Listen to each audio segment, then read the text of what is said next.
Need a fly to imitate a cased caddis?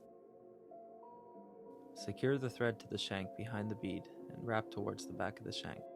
Attach a piece of olive chenille and shape the end with a lighter. Now, attach some tires made copper nymphet. Add some hare's ear dubbing to create the body of the fly.